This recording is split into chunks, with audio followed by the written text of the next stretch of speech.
We all know the family court is too stubborn to the point where any judge, including black, is not going to listen. So the only other way you've got to be able to do it there is, and this is for all of those families out there that have gone through multiple years of it, subsequent children taken, okay, estoppel of preclusion means that the evidence they use to take a child cannot be used again once a judgment or determination has been made. So, if it, and the interesting thing is, like I say, if they try, and a lot of, like you say, a lot of families go through it where they keep changing, you know, they move the goalpost, okay? So if they move the goalpost and they bring a new concern in, what we've all got to take into account is, number one, yes, they bring a new concern in. Where is the affidavit showing the grounds and the substance for the order to remain? Also, there's another way to look at it, where is the new application? Is there a certain number of days they have to supply the affidavit after they've done the application? Well, this is the thing. OT don't put a new application through. What they do is they say the child's in need of care and protection, especially if it's a subsequent, right? And so it's taken on the old affidavit. That's why it's called subsequent child. It's got nothing to do with the new child that's been born, because the child has not been in need of care and protection because they haven't been born yet. Yeah, of course. You know, it's like the one they did at Waiparira Hospital where the mother was, you know, all the social workers stood outside and it made the news because they said, no, you're not taking the child, right? Well, it's based on the fact that, well, how do you know? Like, you get some parents that like might have a child 4 or 5 years later. It doesn't make them the same person they were when they, you know, when the uplift was done for the first child. And a lot of them, I would also question the first uplift anyway, because most of the time we know that OT's full of it. They just use any excuse, you know. I mean, it's really plain and clear when it comes to Section 71. No evidence is required to give an order. And so when you look at it from that point of view, how do you stop that? Estoppel of preclusion.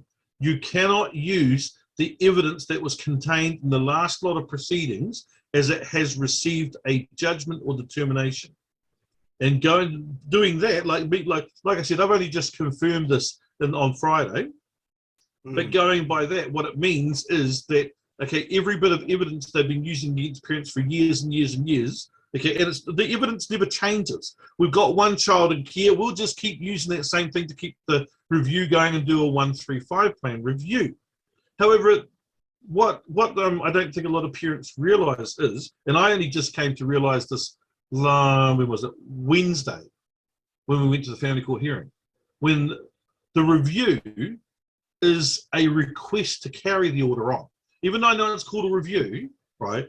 Normally you would think of it from the point of view they're just reviewing what they already have in place. But it's actually not. It's a request to carry the orders on for 6 more months. If they're under 7, or a year if they're over 7. But the reality is, you be told this in the interest of full disclosure and shit. Well, hold on a minute. Do pigs fly? Yeah. Well, they've got helicopters. Yes, I was meaning the ones with tails. But I mean, that's what it comes. That's what the reality of it comes down to. Now, the other thing you see when it comes down to it, those plans that have to be adequate and they have to be appropriate. So if they're not, and you can pick something out of them. Section 1371D states at the end of it, like they'll always read out the part they want to read out, but they always miss the part where it goes, comma, unless issues arise from the plan. So if you've got issues with the plan that they put out, it cannot just be approved. Those issues have to be sorted out first. Yeah.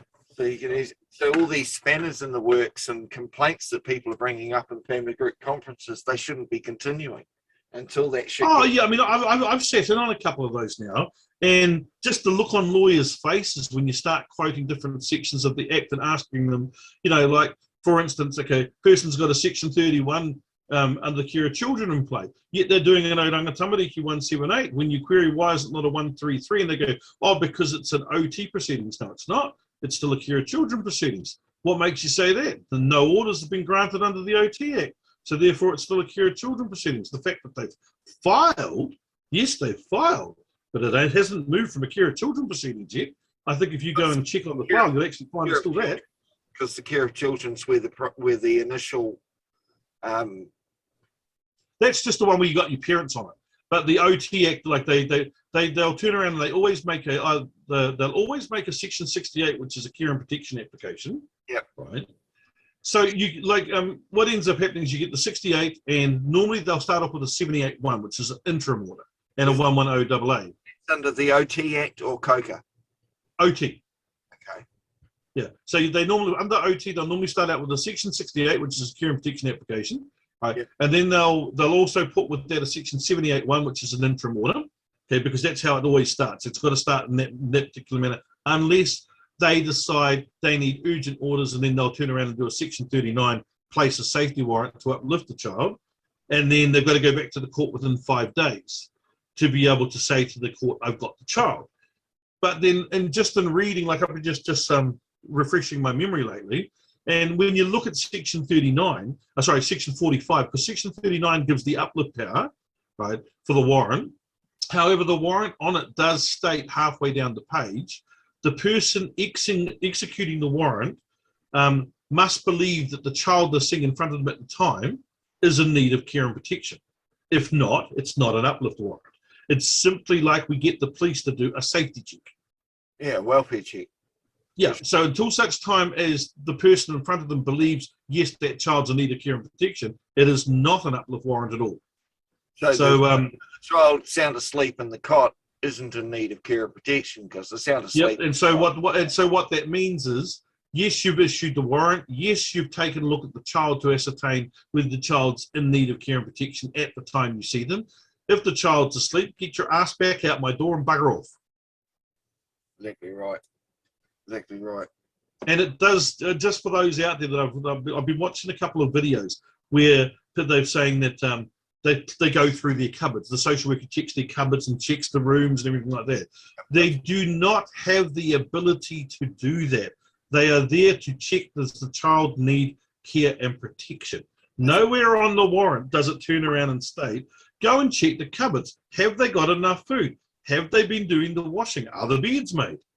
It's a breach of Section 21 BORA, for Christ's sake. That's unreasonable search.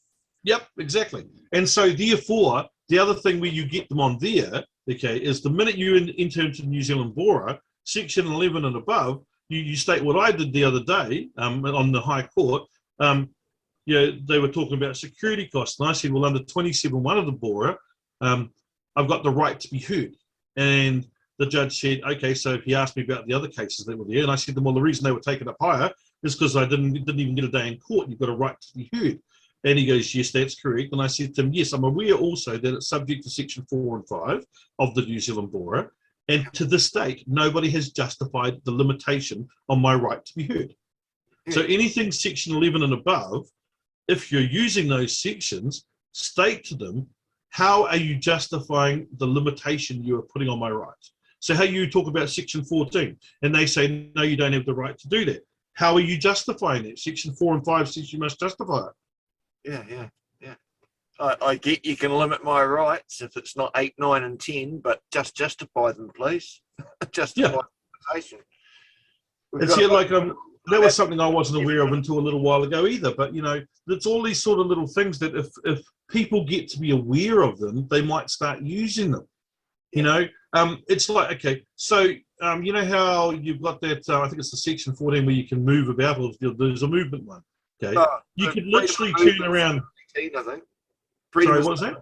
Section 18, freedom of movement, freedom of association are those two. So on Section 18, you could literally turn around to when you're pulled over by a cop.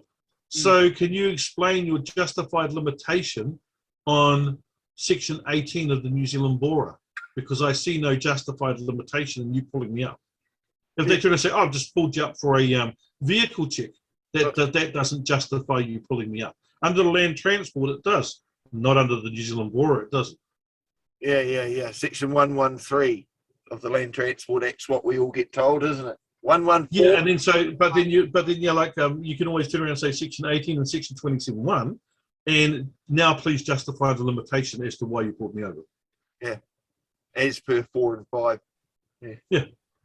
It's just an interesting aspect of all of those types of things. And but I was quite, I thought it was quite shocking to find out the Imperial Laws Application Act, 1988, overrules everything in New Zealand. Yeah, that really does. Considering it's only got, what, 7 or 8 sections? Yeah. Yeah. Simplest things usually have the most power in it.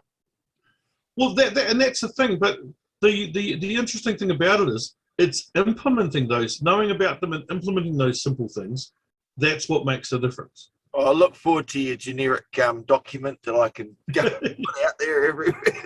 It's like I was watching a video. I think the guy's name's Brad Flutie, and he was talking about like how they've got some really good lawyers and everything like that. He's the one that he's the one that got electrocuted tasered by the cops.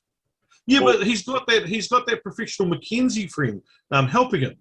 Yeah, it's a pity that professional McKenzie friend's the one who broke the law as well. Oh, dear. I was looking at it the other day, going, okay, and then I found the judgment online about that one, and I was like, so what did you expect was going to happen if you thought you could just take someone's money without actually, you've asked them, they've said no, and you take it anyway to implement your own business, and then say, I'll give it back. You didn't have permission to do it. What did you expect they were going to do? Yeah, exactly. But that one where you were talking about the trespassing, that you can implement it there too. Yeah, of course you can. Yeah. Makes perfect. It's just interesting, like I was watching a video where you guys went to that courthouse. Same thing applies there. So when you're talking to the registrar, could you get the principal, please?